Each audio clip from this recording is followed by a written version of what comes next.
Oke, kita masuk yang ketiga, yaitu mengevaluasi pelaksanaan rencana pajak. Ya, itu ada 3 hal yang harus diketahui. Yang pertama, bagaimana jika rencana tersebut tidak dilaksanakan? Maksudnya perencanaan pajak itu tidak dilaksanakan, itu hasilnya gimana? Kemudian yang kedua, bagaimana jika rencana tersebut dilaksanakan dan berhasil dengan baik? Dan yang ketiga, bagaimana jika rencana itu dilakukan tetapi gagal? Nah, ini adalah 3 evaluasi yang nantinya akan dijadikan pertimbangan perusahaan di dalam melakukan perencanaan pajak. Ya, ini Bu Tio kasih contoh di sini. Ya, tolong untuk diperhatikan dengan baik. Ya, karena nanti untuk bab 1 ini nanti contoh evaluasi ini bisa saya jadikan sebagai bahan mini tes atau mungkin bahan untuk ujian tengah semester. Gitu ya, tolong untuk diperhatikan dengan baik. Contoh yang pertama, A. Estimasi laba kotor suatu proyek jika tidak dilaksanakan perencanaan pajak sebesar 100 juta. Ya. Jadi laba kotor ya, jika tidak dilaksanakan perencanaan pajaknya itu laba kotornya 100 juta. B. Estimasi laba kotor suatu proyek jika dilaksanakan perencanaan pajak itu 150 juta. Jadi kalau dilakukan perencanaan pajak labanya menjadi 150 juta. Yang C. Estimasi beban pajak jika perencanaan pajak tidak dilaksanakan 75 juta. Yang D, jika beban pajak ketika dilakukan perencanaan pajak dengan baik, ya, bebannya menjadi 50 juta.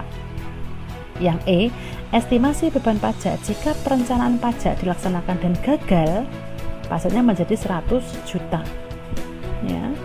Yang F, estimasi biaya selain pajak dari proyek jika perencanaan pajak tidak dilaksanakan 50 dan jika dilaksanakan menjadi 25.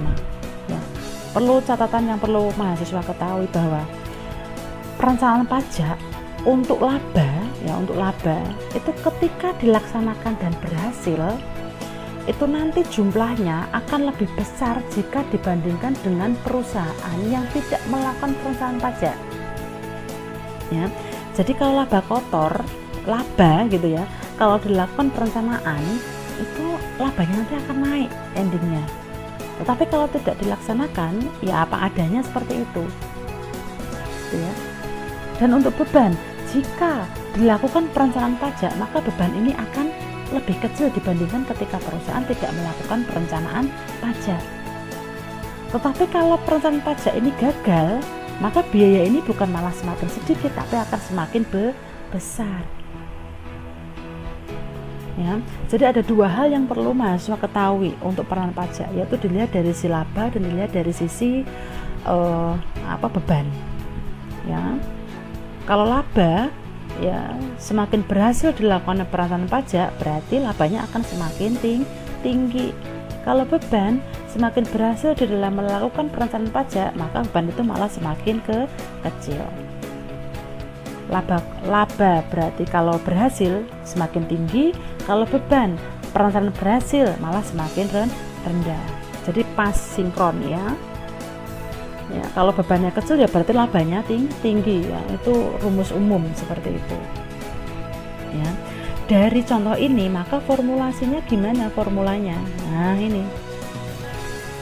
Yang pertama, jika A dikurangi F itu lebih besar daripada B dikurangi G, rencana tersebut jangan dilaksanakan. Kita lihat, A 100 juta, F 50 juta, berarti 100 dikurangi 50 berarti ketemu 50.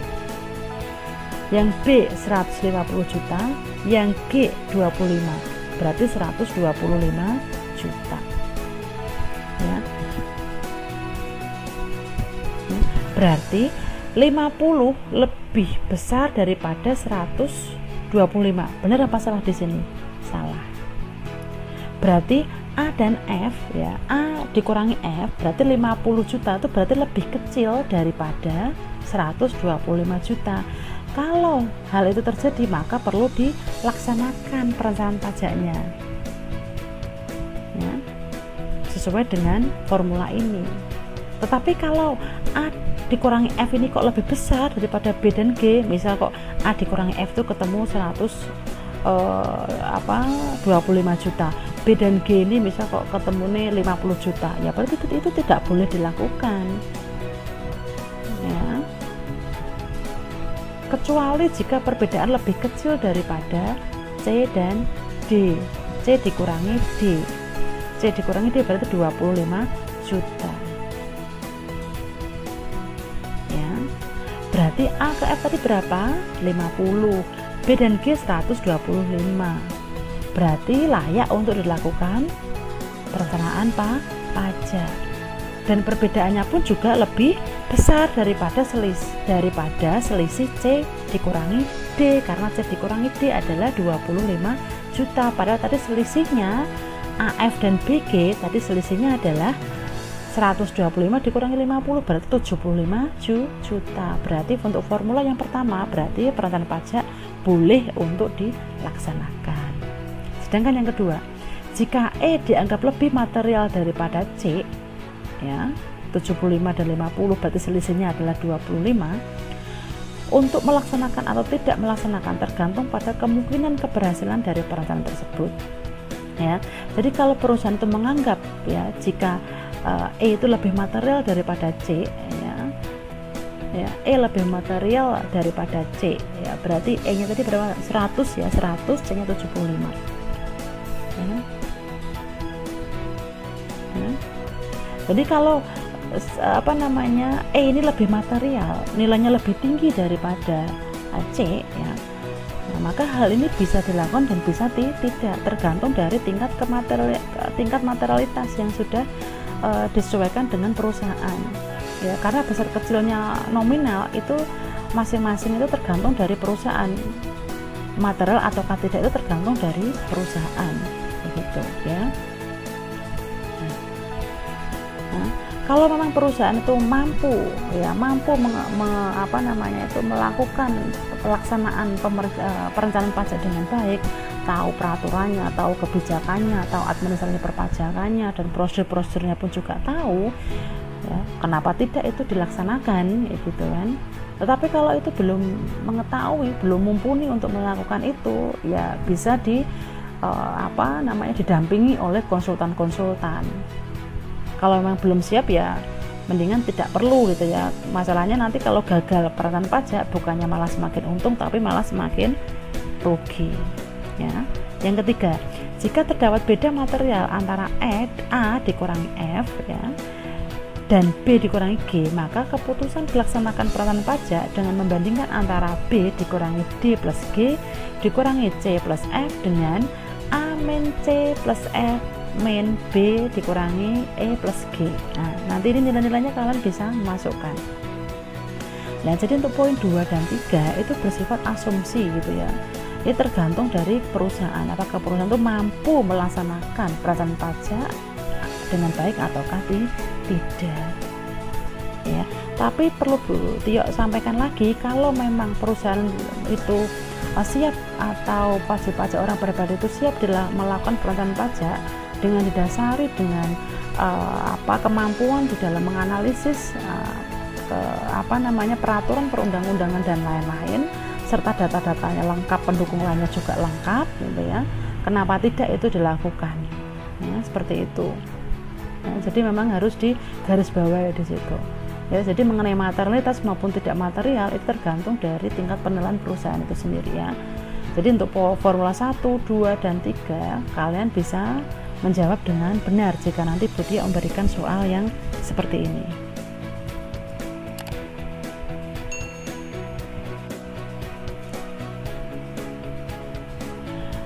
Berikutnya adalah yang keempat, mencari kelemahan dan kemudian memperbaiki kembali rencana pajak ya. Jadi tadi setelah perusahaan mengevaluasi, maka mencari titik lemah ya dan kemudian diperbaiki. Yang pertama, perubahan peraturan perundang-undangan harus tetap dijalankan meskipun muncul tambahan biaya atau kemungkinannya sangat kecil. Jadi akan sangat membantu jika pembuatan rencana disertai dengan gambaran perkiraan berupa peluang kesuksesan dan berapa laba potensial yang akan diperoleh jika berhasil maupun kerugian potensial jika terjadi kegagalan. Nah, jadi memang perusahaan ini memang benar-benar harus mengetahui gitu ya, harus mengetahui peraturan perundang-undangan ya, untuk ya untuk mengetahui apakah perusahaan ini berpeluang gagal ataukah tidak. Jadi selama perusahaan itu mengetahui tentang prosedur perencanaan pajak gitu ya, itu nanti perusahaan juga akan bisa memprediksi apakah perencanaan pajak yang dilakukan ini gagal ataukah tidak. Ya, tahapan yang kelima, memutakhirkan rencana pajak. Pemutakhiran dari suatu rencana adalah konsekuensi yang perlu dilakukan sebagaimana dilakukan oleh masyarakat yang dinamis. Dengan memberikan perhatian terhadap perkembangan yang akan datang maupun situasi yang terjadi saat ini, seorang manajer akan mampu mengurangi akibat yang merugikan dari adanya perubahan dan pada saat yang bersamaan mampu mengambil kesempatan untuk memperoleh manfaat yang potensial. Ya. Jadi memutakhirkan rencana pajak ini adalah perusahaan harus mengetahui konsekuensi ketika perusahaan ini gagal di dalam merencanakan pajak, sehingga informasi-informasi atau data-data yang terbarukan untuk dilakukannya perencanaan pajak ya, itu benar-benar valid datanya, informasi ini valid, pengetahuannya valid ya. Perkembangan mengenai perubahan peraturan perundang-undangan pun juga harus valid, dikarenakan sekarang ini banyak, apalagi kondisi COVID seperti ini, peraturan perundang-undangan ya, kebijakan pemerintah tentang pajak itu sering terjadi perubahan karena memang untuk memberikan stimulus perekonomian negara. Jadi kebijakan perpajakan ini benar-benar harus diketahui oleh wajib pajak badan atau orang pribadi gitu ya, atas perubahan-perubahan yang sudah dilakukan oleh pemerintah. Nah, ini adalah istilah lain yang wajib diketahui ya. Insentif pajak itu apa toh sebenarnya? Insentif pajak adalah suatu pemberian fasilitas perpajakan yang diberikan kepada investor luar negeri untuk aktivitas tertentu atau untuk wilayah tertentu. Biasanya diberikan guna pembangunan ekonomi suatu negara, khususnya di negara berkembang ya. 4 macam bentuk insentif adalah pengecualian dari pengenaan pajak, pengurangan dasar pengenaan pajak, pengurangan tarif pajak, dan penangguhan pajak. Kemudian ada tax haven berkaitan dengan kondisi di mana tidak ada pajak yang harus dipungut, di mana pajak hanya dipungut untuk international taxable event atau dipungut pada tarif terendah atau hanya dipungut dari keuntungan yang diperoleh dari sumber luar negeri, atau di mana perlakuan khusus kepada wajib pajak tertentu atas kejadian tertentu. Ini adalah istilah-istilah yang benar-benar diketahui oleh mahasiswa. Sebenarnya insentif pajak itu apa, tax haven itu juga apa ya. Ini sekedar pengetahuan yang nantinya akan diketahui oleh mahasiswa. Tapi yang terpenting adalah dari kupasan bab pertama ini adalah mahasiswa tahu tentang tahapan-tahapan perencanaan pajak, terutama dalam mengevaluasi apakah perusahaan itu tidak melakukan perencanaan ataukah melakukan perencanaan itu berhasil dan ataukah perencanaan perpajakan itu gagal ya. Jadi tahapan-tahapan perencanaan, kemudian kegiatan-kegiatan manajemen pajak tadi juga benar-benar harus dipelajari dengan teliti. Tidak perlu menghafal, tapi cukup dipahami secara secara rileks saja, karena kita perlu ketahui bahwa kegiatan-kegiatan yang ada keterkaitan dengan manajemen pajak itu pasti ada keterkaitan dengan controlling gitu ya, perencanaan, kemudian koordinasi ya, kemudian ada controlling, pengambilan keputusan dan lain-lain. Itu pasti kunci utamanya itu ya. Tapi kalau untuk prosedur dari perencanaan pajak ya, silakan kalau kalian lupa kalian bisa lihat slide yang dari Bu Tio atau mendapatkan informasi-informasi dari sumber-sumber yang terpercaya. Begitu materi yang pertama untuk perencanaan pajak. Terima kasih atas partisipasinya dan semoga bermanfaat. Jangan lupa like, subscribe, and comment, kemudian dibagikan ke teman-temannya sehingga konten indahnya belajar akuntansi ini bermanfaat buat semua. Begitu, wassalamualaikum warahmatullahi wabarakatuh.